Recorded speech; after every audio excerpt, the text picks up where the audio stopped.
వాయువ్య బంగాళాఖాతం సమీపంలోని ఉత్తర ఒడిశా, వెస్ట్ బెంగాల్ తీర ప్రాంతంలో ఉపరితల ఆవర్తనం కొనసాగుతుంది. దీని ప్రభావంతో రాగల 3 రోజులు రాష్ట్రంలోని కొన్ని జిల్లాల్లో తేలికపాటి నుంచి ఓ మోస్తారు వర్షాలు కురిసే అవకాశం ఉందని వాతావరణ కేంద్రం అధికారులు తెలిపారు. కొన్ని జిల్లాల్లో ఉరుములు, మెరుపులు, ఈదురుగాలులతో కూడిన వర్షాలు పడే అవకాశం ఉందన్నారు. చాలా జిల్లాల్లో గంటకు 30 నుంచి 40 కిలోమీటర్ల వేగంతో ఈదురుగాలులు వీస్తాయని చెప్పారు. అటు ఉపరితల ఆవర్తన ప్రభావంతో పలు జిల్లాల్లో తేలికపాటి నుంచి ఓ మోస్తారు వర్షాలు పడుతున్నాయి.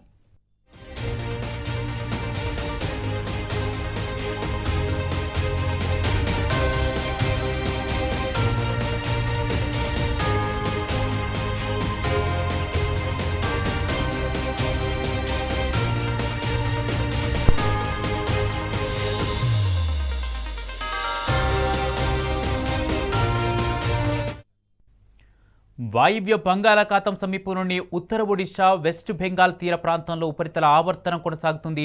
దీని ప్రభావంతో రాగల 3 రోజుల్లో రాష్ట్రంలోని కొన్ని జిల్లాల్లో తేలికపాటి నుంచి మోస్తారు వర్షాలు కురిసే అవకాశం ఉందని వాతావరణ కేంద్రం అధికారులు తెలిపారు. ఇదే అంశానికి సంబంధించి పూర్తి అప్డేట్స్ మా ప్రతినిధి అరవింద్ అందిస్తారు. అరవింద్, రాష్ట్ర వ్యాప్తంగా కూడా మరో 3 రోజుల్లో వర్షాలు ఎక్కువగా కురిసే అవకాశం ఉందని చెప్తున్నారు వాతావరణ అధికారులు. దీనికి సంబంధించి ఏ ప్రాంతాల్లో ఎక్కువగా వర్షపాతం పడే అవకాశం ఉంది? అప్డేట్స్ ఏంటి? కుమార్, ఏదైతే చూసుకుంటే రానున్న 3 రోజుల పాటు ఇప్పటికే వర్షపాతం నమోదవుతుందని ఇప్పటికే వాతావరణ అధికారులు తెలిపారు. ముఖ్యంగా ప్రధానంగా చూసుకుంటే కొన్ని ఏరియాలో అంటే సెంట్రల్ జోన్ ఉన్న హైదరాబాద్ లో మేడ్చల్, హైదరాబాద్, రంగారెడ్డి జిల్లాలో వర్షపాతం తేలికపాటి నుండి మోస్తారుగా నమోదవుతుంది. మరియు ముఖ్యంగా చూసుకుంటే జిల్లాల వారికి అంటే ఉత్తర తెలంగాణ నుండి చూసుకుంటే దక్షిణ తెలంగాణ వరకు వర్షపాతం తేలికపాటి నుండి మోస్తారుగా నమోదవుతుంది.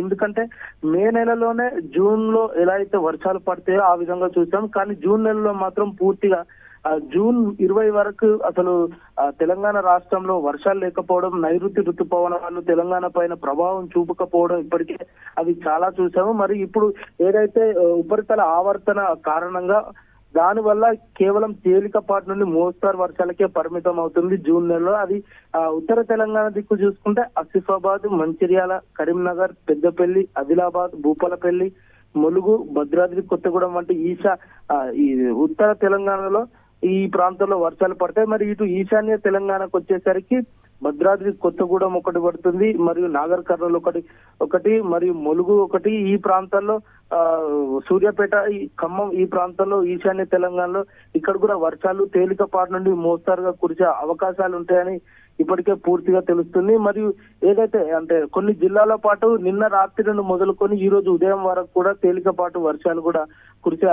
కురుస్తున్నాయి. అది ఆదిలాబాద్ లో ఎక్కువ ఉన్నాయి, ఆసిఫాబాద్ లో కూడా ఇదే విధంగా కొనసాగుతుంది. మరియు ఉత్తర మధ్య భారతదేశంలో ఏదైతే ఋతుపవనాలు చురుగ్గా కదులుతున్నాయో దాని ప్రభావమే తెలంగాణ పైన వర్షాలు కూడా ఇప్పటికే ఎక్కువ పడుతున్నాయని వాతావరణ అధికారి ధర్మరాజు మనకు ప్రత్యేకంగా తెలిపారు. మరియు ఈ ఉపరితల ఆవర్తన వల్ల తెలంగాణ రాష్ట్రంలో రానున్న 3 రోజుల పాటు కూడా ఇదే పరిస్థితి కొనసాగుతుంది. మరియు 3 నుండి 8 రోజుల పాటు కూడా ఎక్కువ సంఖ్య పెరిగే అవకాశాలు ఉన్నాయని ఇప్పటికే వాతావరణ అధికారి మనకు తెలిపారు. మరి ఈ వర్ష సమయంలో కూడా ఈదురుగాలు, ఈ వర్షంలో గాలి 40 నుండి 50 కిలోమీటర్ల వేగంతో గాలి ఉదయం ఏమో 25 కిలోమీటర్కు 35 కిలోమీటర్ల వేగంతో వీస్తాయి. అదే నైట్ సాయంత్రం సమయంలో కూడా వర్షం వచ్చే టైంలో 40 నుండి 50 కిలోమీటర్ల వేగంతో ఈదురుగాలు అట్లా కూడుకున్న వర్షం కూడా ఇప్పటికీ తీవ్ర స్థాయిలో పడుతుందని వాతావరణ అధికారి ఇప్పటికే మనకు తెలియజేశారు. మరి ముఖ్యంగా దీంట్లో కొన్ని జిల్లాలకు ఎల్లో అలర్ట్ కూడా జారీ చేశారు. అది ఆదిలాబాద్, కొత్తగూడెం, జగిత్యాల, జనగాం, భూపాలపల్లి. మళ్ళీ సౌత్ కు వచ్చేసరికి జోగులాంబ, గద్వాల, కరీంనగర్ జిల్లాలో కూడా ఇప్పటికే ఈ పరిస్థితి నెలకొల్లింది Kumar. Right, thank you Aravind.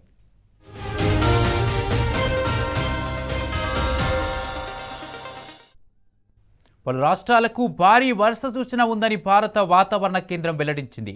పలు రాష్ట్రాల్లో భారీ నుంచి అతి భారీ వర్షాలు కురుస్తాయని ఐఎండీ ప్రకటించింది. కర్ణాటక, గుజరాత్, హర్యానా, చండీగఢ్, ఢిల్లీ, హిమాచల్ ప్రదేశ్, జమ్మూ కాశ్మీర్, లడాక్, గోవా, మహారాష్ట్ర, ఒడిశా, పంజాబ్, ఉత్తరాఖండ్ రాష్ట్రాల్లో భారీ వర్షాలు కురుస్తాయని తెలిపింది. ఇక ఉత్తరప్రదేశ్, అరుణాచల్ ప్రదేశ్, అస్సోం, మేఘాలయ, బీహార్, ఛత్తీస్గఢ్, రాజస్థాన్, జార్ఖండ్, కేరళలో భారీ నుంచి అతి భారీ వర్షాలు కురుస్తాయని వెల్లడించింది. మధ్యప్రదేశ్, నాగాలాండ్, మణిపూర్, మిజోరాం, త్రిపుర, పశ్చిమ బెంగాల్, సిక్కిం రాష్ట్రాల్లో భారీ వర్షాలు కురుస్తాయని వాతావరణ శాఖ తెలిపింది.